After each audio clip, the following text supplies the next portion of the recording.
ఈ పెండింగ్ లో ఉండగా రాష్ట్ర విభజన అయిపోయింది.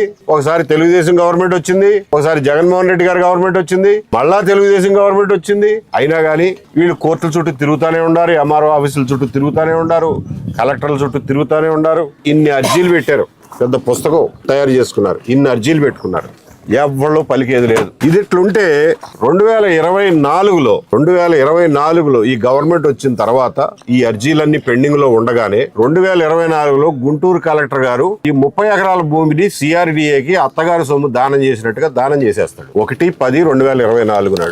వీళ్ళు వెళ్ళి కలెక్టర్లకు అర్జీలు పెడితే కలెక్టర్ గారు రాస్తాడు, మేము దానం చేసాం, ఇది గవర్నమెంట్ భూమి అనుకుని సిఆర్డిఏ నుంచి రిప్లై రావాలి, వచ్చిన తర్వాత రిప్లై కోసం వెయిట్ చేస్తున్నాం, అంతే అయిపోయింది. అర్జీ పరిష్కృతం అయిపోయినట్టుగా రాసేసుకుంటారు. ఇది పీజీఆర్ఎస్ సంబడం, ఇవాళ స్పందనలు పీజీఆర్ఎస్ల సంబడం ఇది.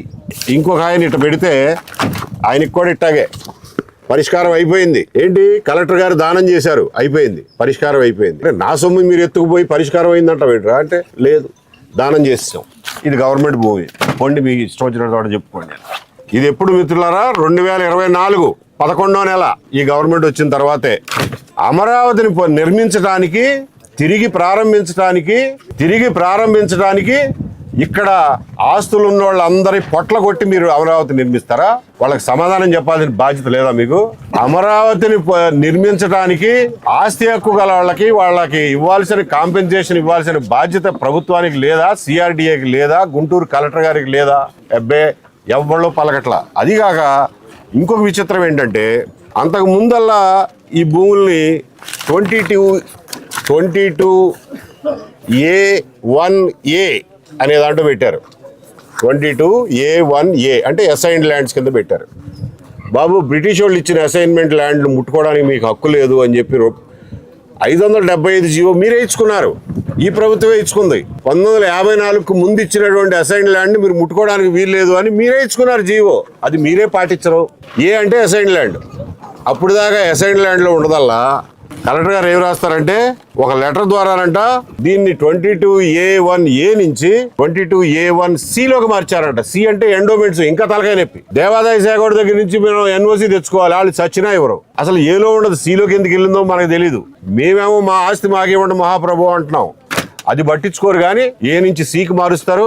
తర్వాత ఈయన రమేష్ ఖన్నా గారు కోర్టుకు వెళ్తే మీరు వాళ్ళని విచారించండి అన్నారు.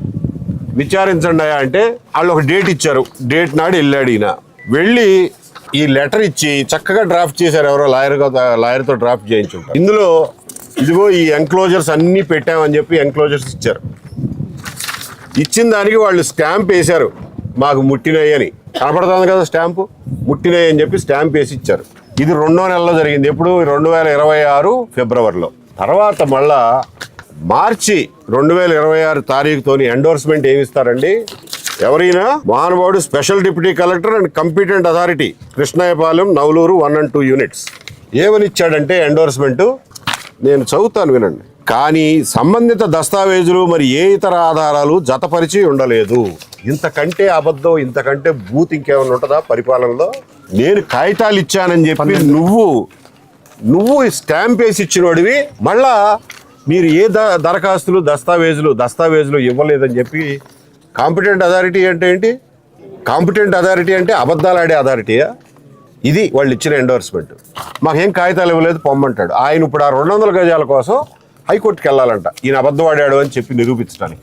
ఇది లోకేష్ గారు ఈ నియోజకవర్గంలో జరుగుతున్న తంతు, అది గమనించండి. పోనీ ఇంకెక్కడన్నా ఏదో మారుమూల ప్రాంతంలో ఎవడు పట్టించుకోవట్లేదు పాపం అనుకుంటే వేరే విషయం. ఇది అమరావతికి సంబంధించింది. లోకేష్ గారి నియోజకవర్గంలో అధికారులు ఇంత దుర్మార్గంగా ప్రజల పట్ల, ఇంత లెక్కలేనితనంగా ప్రజల ఆస్తి పట్ల ఇంత దుర్మార్గంగా వ్యవహరిస్తున్నారు అంటే, మీరు ఎవరి శవాల మీద ఇవాళ రాజ్యం వెళ్దాం అనుకుంటున్నారు? మరి ఆస్తుల మీద మీరు రాజ్యం వెళ్దాం అనుకుంటున్నారు?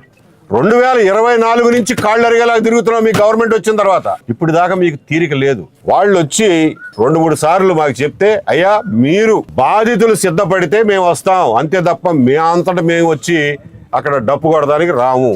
బాధితులకి వాళ్ళు మీరు వస్తామంటే మేము వచ్చి మీకు అండగా నిలబడతామంటే, లేదండి మేము వస్తాం, మేము ఇసిగిపోయాము, జీవితంలో ఈ చివరి స్థాయికి వచ్చేసాము, మాకు ఓపిక లేదు, వాళ్ళ చుట్టూ తిరిగే ఓపిక లేదు, కోర్టులకు వెళ్ళే ఓపిక కూడా పోయింది అని చెప్పి కోర్టుకి వెళ్తే వీళ్ళ కేసు 176 నెంబర్లో ఉంటుంది సీరియల్లో. అది ఎప్పుడు రాదు, రీచ్ కాదు.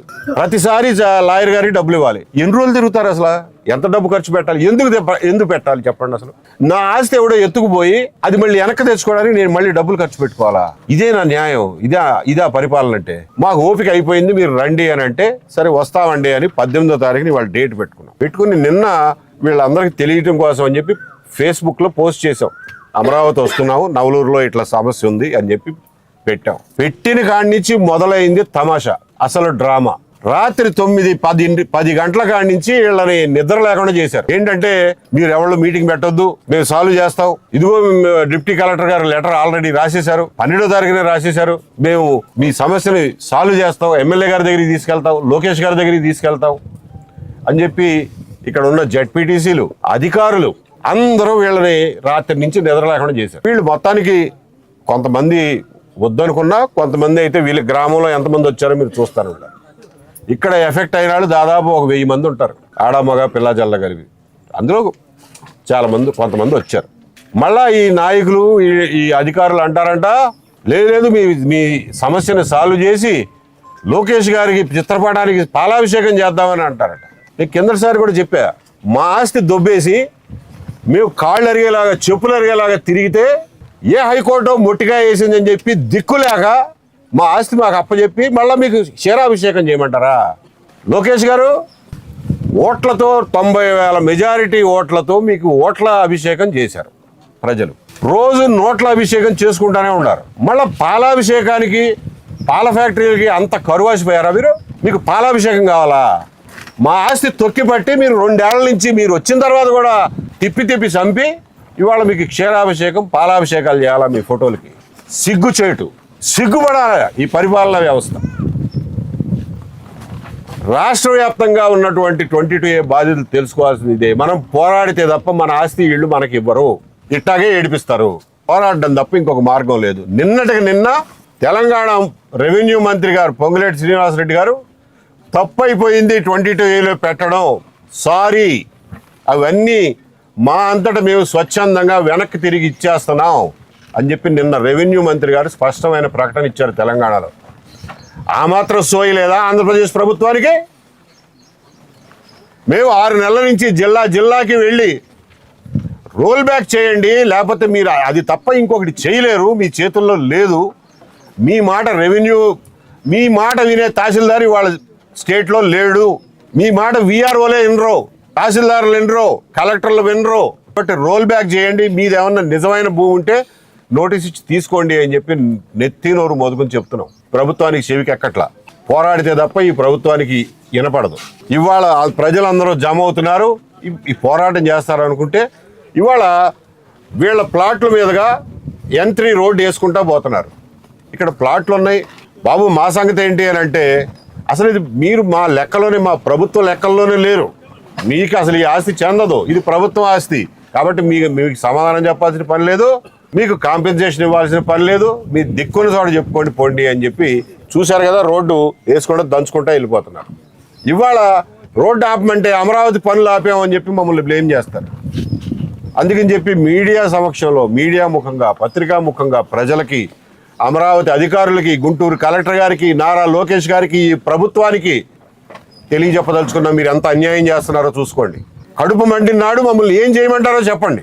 కాబట్టి దీన్ని ఒక ఉదాహరణగా తీసుకుని నిన్న తెలంగాణ ప్రభుత్వం చేసిన దాన్ని ఒక ప్రెసిడెంట్గా తీసుకుని 22Aలో పెట్టినటువంటి దుర్మార్గపు జీవోలన్నింటినీ, గెజెట్లన్నింటినీ రోల్ బ్యాక్ చేసి ప్రభుత్వ భూములు ఏమన్నుంటే నోటీసులు ఇచ్చి తీసుకోండి అని చెప్పి మీ అందరి తరఫున ప్రభుత్వానికి అల్టిమేటం చెప్తున్నాం.